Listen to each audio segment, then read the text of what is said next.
You open the fridge at 2 in the morning, exhausted, craving that leftover pizza you've been thinking about all day. But it's gone. Not just eaten, gone without a trace. No note, no apology, not even an empty box left behind as evidence. In that moment, standing in the cold glow of the refrigerator light, you feel something primal. Violation. This isn't about hunger anymore. It's about territory. The shared kitchen isn't just a room, it's a psychological battlefield. Modern civility collapses here under the weight of convenience and entitlement. That stolen yogurt? That missing slice of cake with just the frosting scraped off?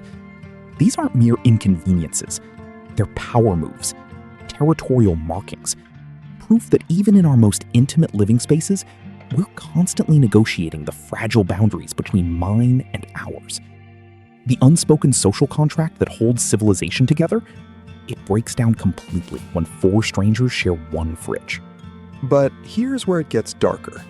When this silent abuse crosses the line from annoying cohabitation friction into genuine behavioral pathology, we meet the most twisted psychological profiles of this dynamic. And trust me, these people have systems. Let's talk about the taxonomy of food thieves, because not all of them operate the same way. First, the consumption tax collector. This guy takes just one sip of your milk, just a little. He convinces himself that because he didn't finish it, he didn't really steal it. He's banking on invisibility, on the hope that you won't notice the liquid level dropped 2 inches overnight. Spoiler, you notice.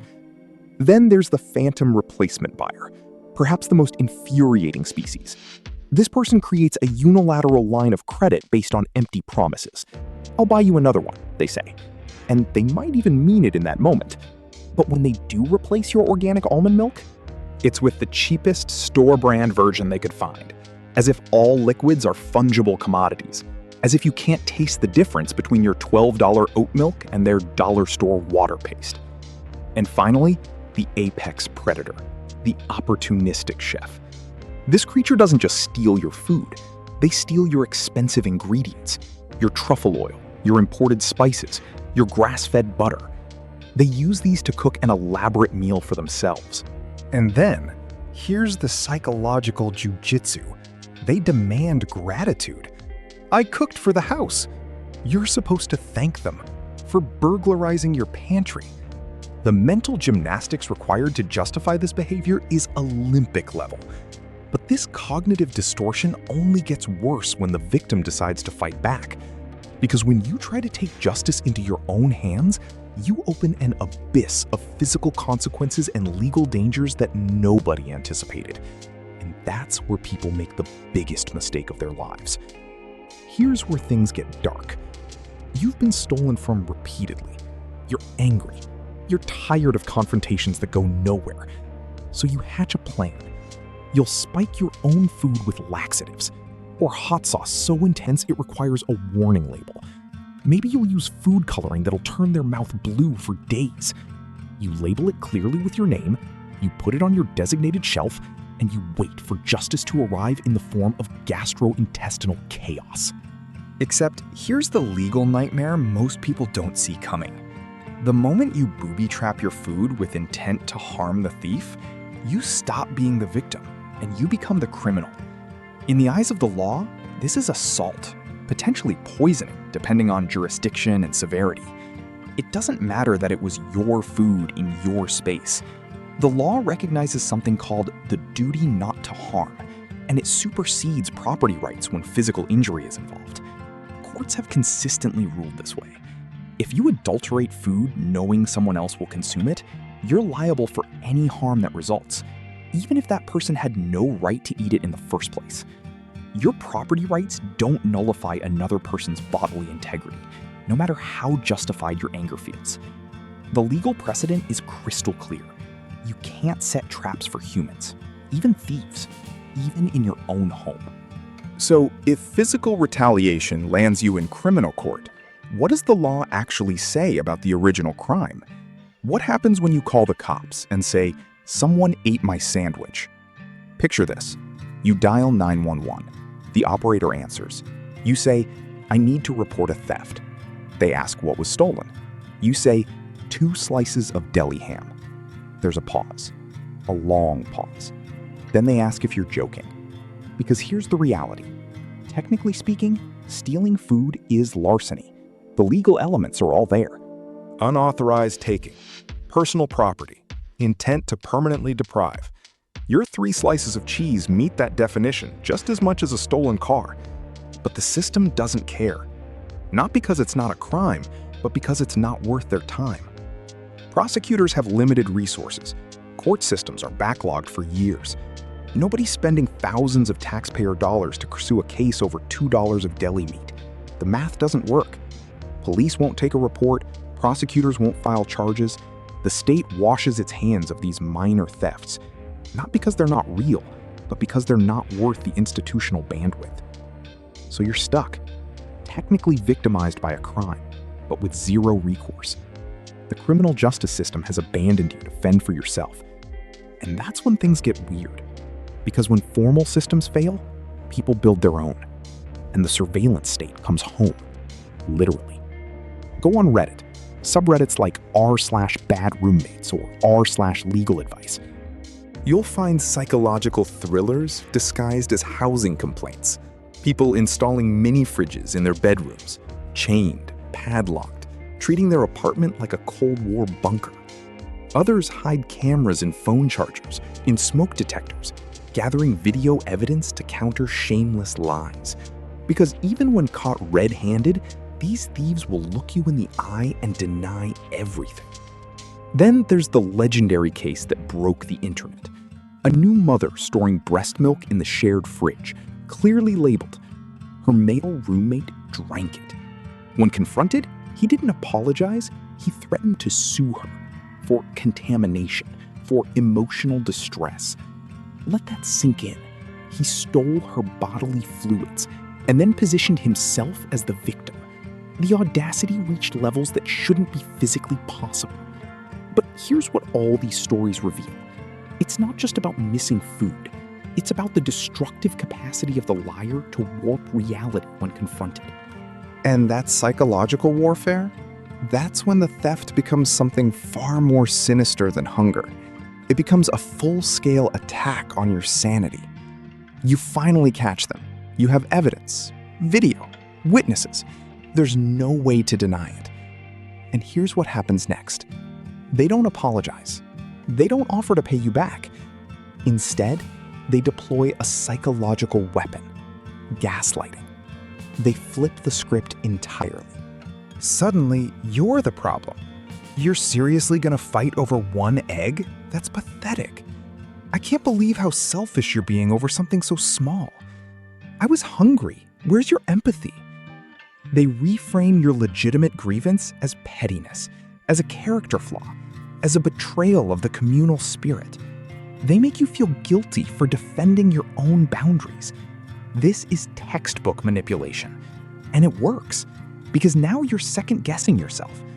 Maybe I am being petty. Maybe I should just let it go. But you're not being petty. You're being gaslit. The theft was just the surface. The real damage is the psychological dismantling of your reality. The implication that your feelings, your property, your boundaries, they're all inherently unreasonable. It turns a simple act of disrespect into an ongoing campaign of emotional destabilization. And the hypocrisy? Oh, it gets so much worse. Because these same people who guilt trip you for caring about a stolen sandwich will absolutely lose their minds the second you touch their stuff. Watch what happens. When the food thief is hungry and eyeing your groceries, they become a full-blown communist. Come on, we're all living together. We're like a family. What's yours is ours. They preach collectivism, shared resources, mutual aid. Beautiful, right? But the instant, the very second you touch one of their premium items, a craft beer they splurged on, an imported snack they've been saving, they transform into the most ruthless capitalist you've ever seen. They demand immediate reimbursement. They calculate interest, depreciation. They threaten eviction-level consequences over a single LaCroix. The cognitive dissonance is breathtaking. Socialism, when they're taking, hyper-capitalism when they're the victim. This selective philosophy isn't just annoying, it reveals the underlying truth. It was never about shared resources. It was about entitlement, taking without reciprocity while demanding protection when the tables turn. And oh, by the way, they're not done disrespecting you yet. Because on top of stealing your food, they're about to make you their maid. The crime is double-layered. They consume your food without permission. Fine.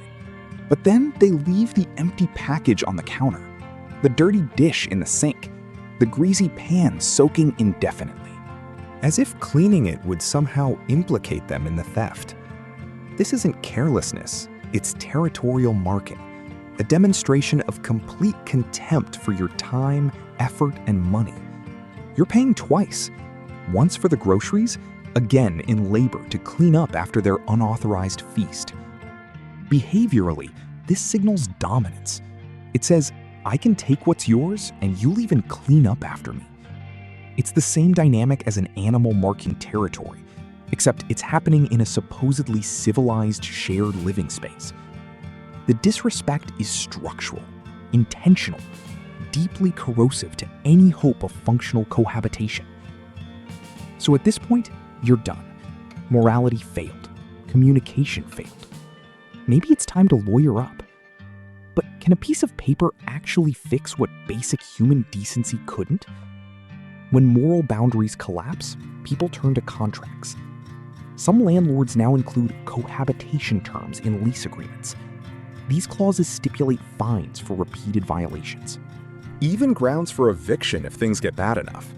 If you've been documenting theft, receipts, photos, timestamps, you can drag your roommate to small claims court.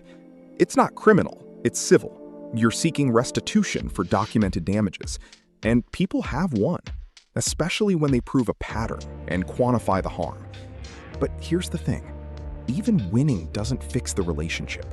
It just formalizes the breakdown. You're no longer roommates, you're litigants. The trust is gone. The apartment becomes a Cold War zone with court orders as the only border. So yeah, contracts can provide some protection, but they can't restore what was destroyed.